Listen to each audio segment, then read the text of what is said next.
alguns anos atrás, como diácono, peregrinando, fazendo a obra do Senhor, a gente aprende que desde o começo da obra ministerial, o Senhor, quando nos dá uma função para poder estar sendo executada sobre o ministério, a gente tem que entender que nada será apenas flores, mas também sabemos que há espinho no meio de tanta labuta que enfrentamos no nosso ministério.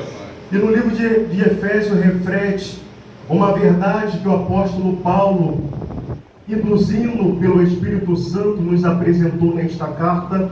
Ele aqui está nos apresentando os 5 ministérios que foi escolhido e levantado pelo Senhor para poder fazer menção de uma grande obra. Paulo, para quem não sabe, foi um homem que estudou profundamente, nasceu debaixo do pé de Gamaliel. Paulo foi um homem que verdadeiramente estudou e se formou. O homem que escreveu 14 epístolas. Se você ler no livro de Coríntios, capítulo 4, verso 9, você vai reparar que ele sofre um grande repúdio sobre a sua chamada. Ou seja, Paulo de maneira alguma poderia questionar a sua chamada ministerial.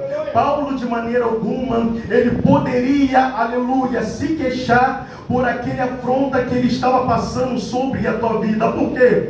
Porque no livro de Atos, capítulo 9, ele se converte. Ali ele tem uma experiência muito profunda. Ali ele começa. A Bíblia nos diz que ele era profundo no conhecimento judaico, mas verdadeiramente ele achava que a missão dele era perseguir a igreja. Ele pensava que a unidade que estava sobre a sua responsabilidade era perseguir o povo eleito do Senhor. Mas a Bíblia vai dizer que quando ele está afrontando, ele não está afrontando apenas uma pessoa, ele está afrontando uma nação que verdadeiramente jejuava. Ele estava afrontando uma nação que verdadeiramente pagava um preço piamente. Quando Saulo toca na menina, automaticamente significa algo lindo, coisa pequena diante dos olhos do Senhor. Ele está afrontando o próprio Jesus, e Deus tinha um tratar com ele muito grande.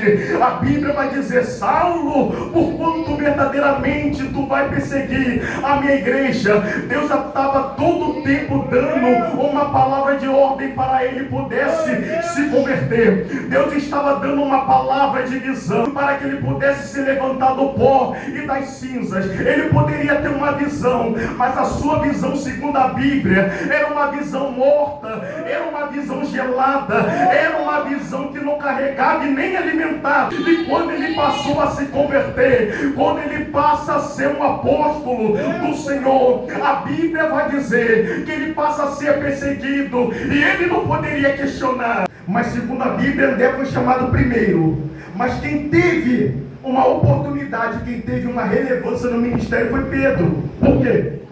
Porque Pedro reconheceu que Cristo verdadeiramente era o Messias. E Paulo foi um homem que pregava pela fé. Com todo o conhecimento que ele tinha, ele não se considerava nada.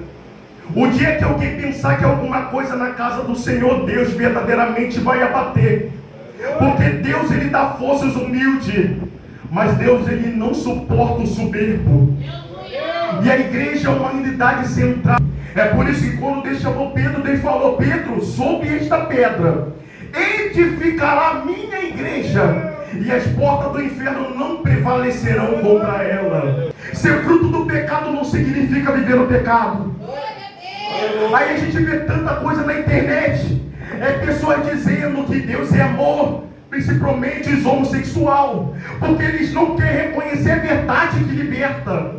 Eles não querem conhecer a verdade que liberta, a verdade que batiza. Estão abrindo igreja, evangelho do engano, igreja gay, para poder evangelizar. Se verdadeiramente eles estão precisando ser evangelizados, a igreja tem que, aleluia, se firmar na unidade de oração, para poder resgatar verdadeiramente essas pessoas que estão sendo enganadas no século 21. E quem quer pregar a palavra para o incrédulo? Ninguém. Lá em Isaías 53 está dizendo: quem deu crédito à nossa pregação? Ninguém vai dar. Quem disse que fazer missão é fácil? Não é fácil. Muitas das vezes você fala: Senhor, me lança na seara, me lança para poder fazer a sua obra. E o Senhor, Ele vai te capacitar e vai te levantar. Libertação, declare sobre a tua parentela, verdadeiramente Deus te ungiu, Ele colocou palavra de cântico, Ele colocou palavra poderosa na tua boca. Aleluia. Deus é fiel, irmão. A palavra, Deus, Ele vai ter um tratar com essas pessoas, mas está tendo oportunidade para semear contenda no meio da igreja. Mateus capítulo 7, versículo 15. Acatelai-vos, porém, meus amados irmãos, porém dos falsos profetas, que me vestido como ovelha, mas por dentro são lobos devoradores.